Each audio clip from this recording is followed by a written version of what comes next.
All right, Jeff and Jeremy here. It's KZOZ online at KZOZ.com. It's 7 minutes after 8 o'clock. And today we start the 12 days of Christmas. That's coming up at 9 o'clock this morning. Also going to make an announcement for the next big show coming to Vina Robles, the kickoff. Maybe it's the kickoff of spring and summer. I'm not really sure. So we'll get to that coming up here in just a few minutes. Kind of some good news stories. Where did this go? This was pretty interesting. A woman in Alaska decided that she was going to try to help out her neighbors that lived way out, that you could only get to by, horse, buggy, or airplane, I guess. So she flew her Cessna, or her whatever you want to call that damn thing, up in Alaska, a small one-engine plane, dropping turkeys off in their front yards. Just toss them right out of the plane so they could have a nice turkey for Thanksgiving. Were they frozen? I'm guessing they were, right? Oh, God. Well, if they were frozen, airdropping them frozen turkeys. Yeah, they were frozen. Maybe she didn't do it on Thanksgiving. Maybe she did it. You'd have to do it like almost a week before, right? I think our bird was 16 pounds, and it said we had to have it in the fridge by the Saturday before Thanksgiving. Well, I guess at least when I took it out on Wednesday to brine it, it was still frozen. I guess at least in Alaska, you have big front yards. Yeah, you got a lot of space there. So just as long as you don't drop the turkey too late and it goes through the person's roof. Yeah, like in San Luis Obispo, where they put there's a house that was built on the lot in the 60s, then they built another one in the 80s, and then recently they built another one. Not much yard.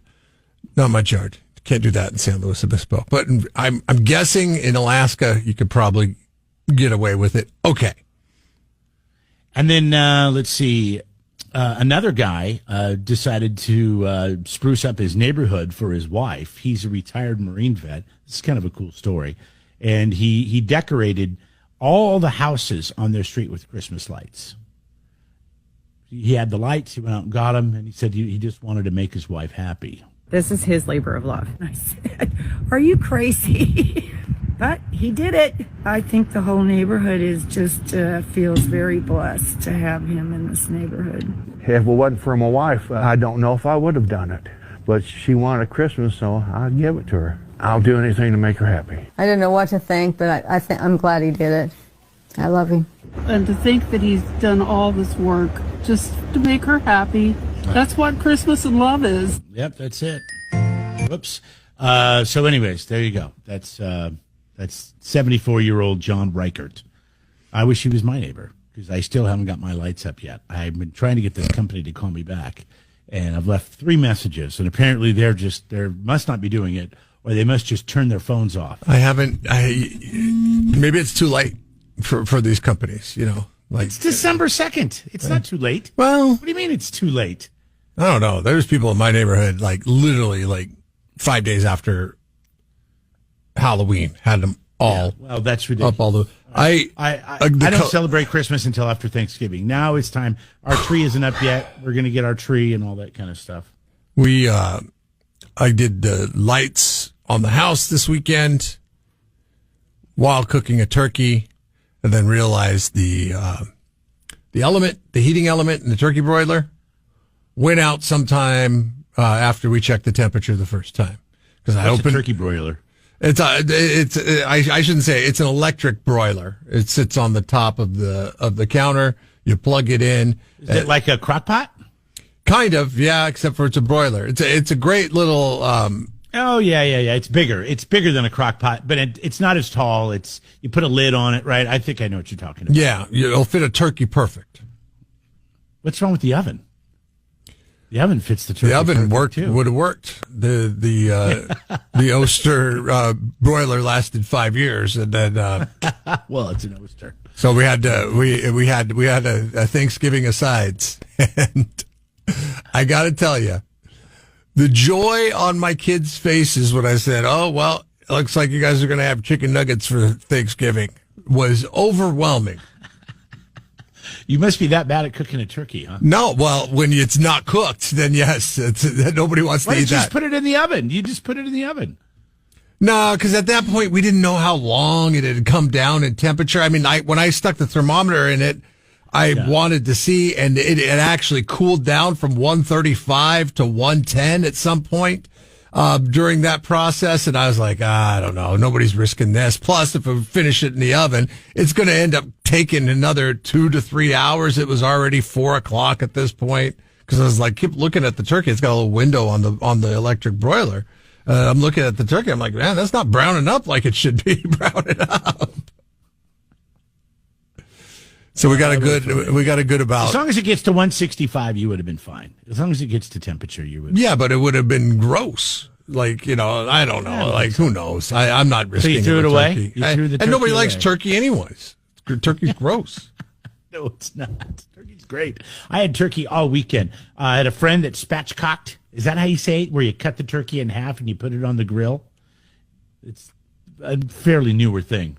You look confused, so I'm guessing you've never heard of it. But they'll cut the bird in half, and they'll butterfly it out and lay it right on the grill. Yeah, never heard of it.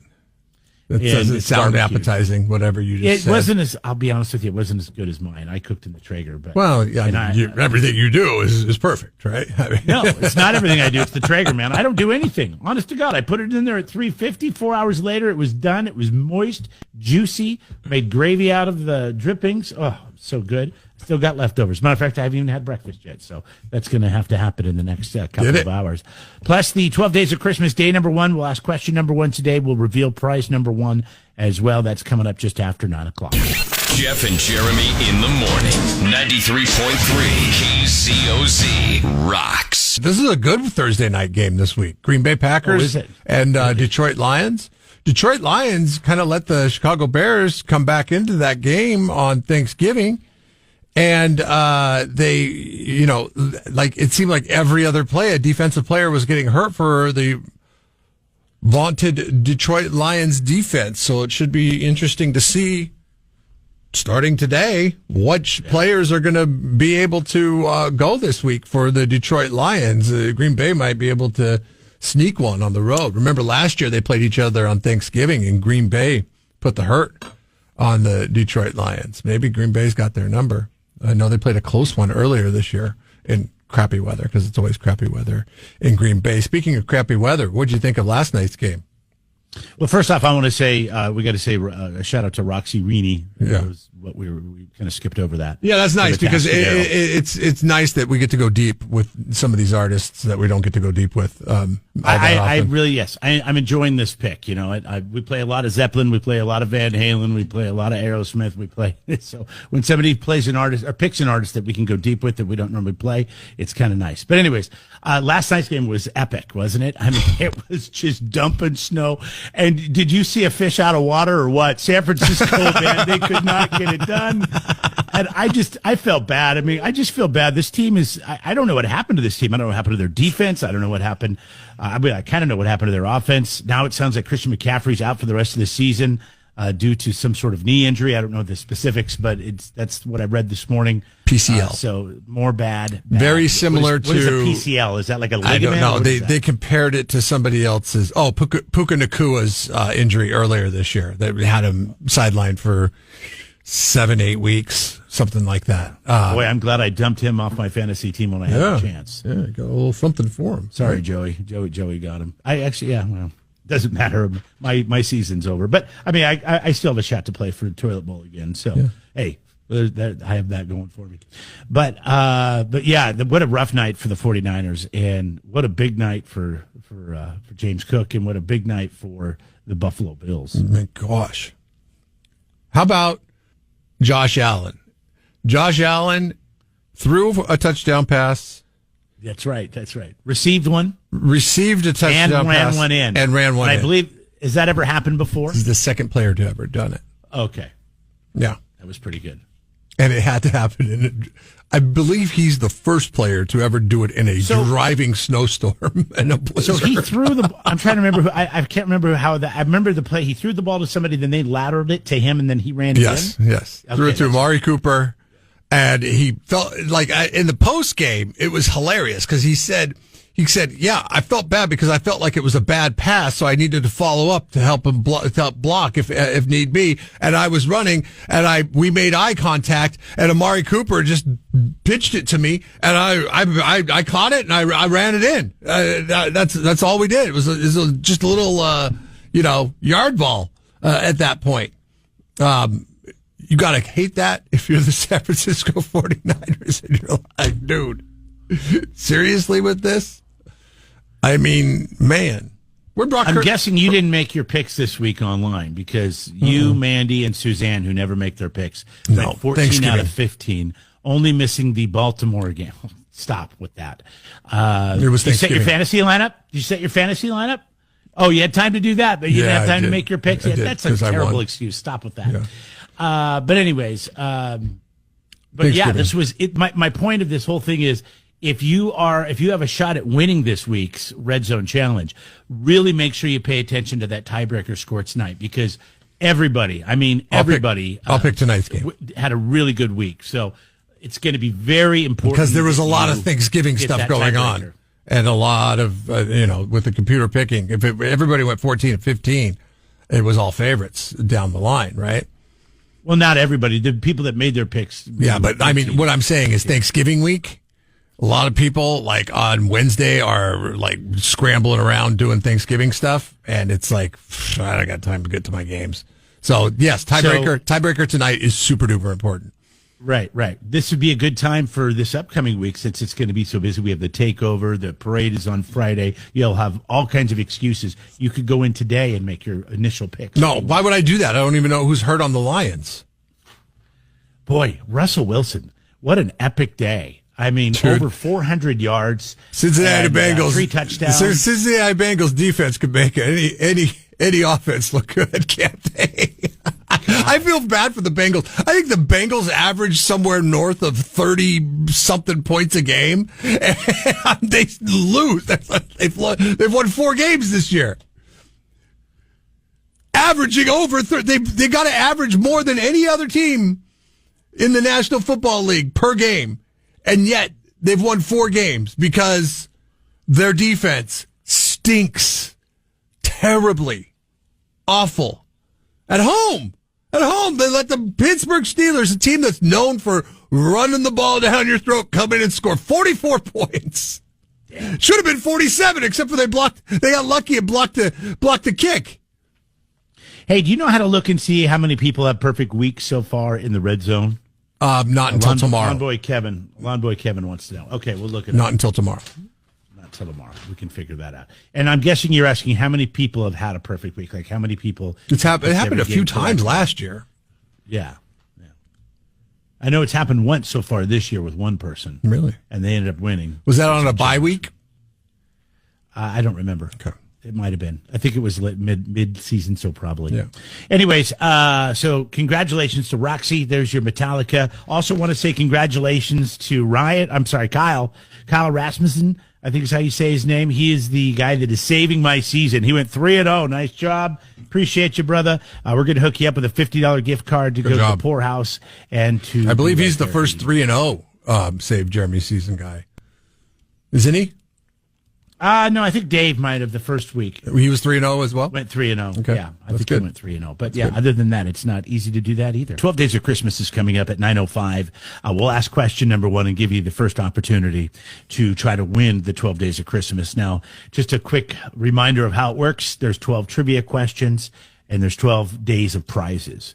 And the first person to answer all 12 questions correctly will win the entire thing. Now, you only get a question every time you get a question right. So if whoever gets the question right for day number 1 today, then we'll give you question number 2. We'll just keep going until you get one wrong. But the important thing is tomorrow when we play again, if we get there, you have to start with question number 1. So pay attention to the questions and the answers. Write them down. Put them in your phone because you're going to need those questions and answers tomorrow and every day moving forward to win. That's the operative word, is write them down. Like make sure you get a pencil and a piece of paper, write them down. So, because you can go back and actually look at podcasts and things like that, and try to figure out what the what the answer is. Ask your friends.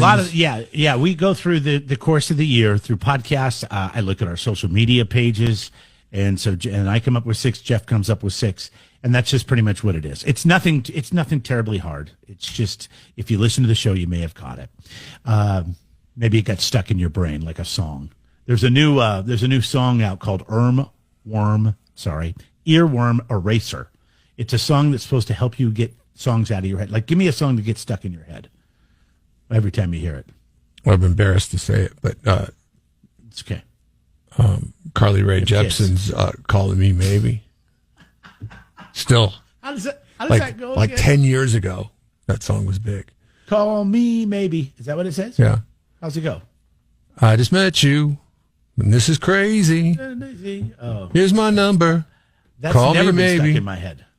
All right, so now if that's going to be stuck in your head today, if you listen to this, it's supposed to help. This is an audio track that has different phases in it.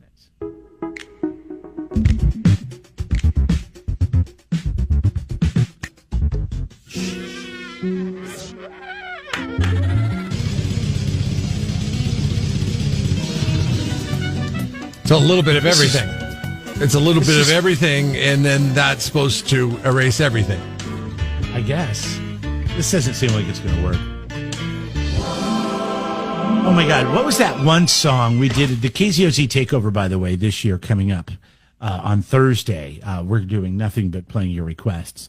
And somebody said that windy song. Everybody knows it's windy. Oh, my God. That song was stuck in my head for like 4 or 5 days. And apparently if I listen to this, it'll erase it.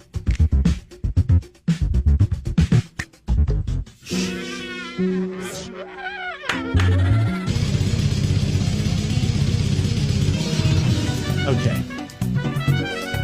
Anyways, that's a lot of that. Christmas songs get stuck in my head too. Yeah, especially this time of year. It's nuts. Went to the Christmas tree lighting in Templeton last night. How'd that go?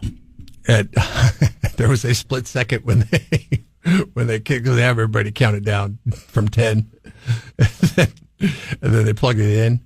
But then with these LED lights that everybody uses now on the Christmas trees, I think there's a delay. I know this from putting up lots of LED lights on the house this weekend.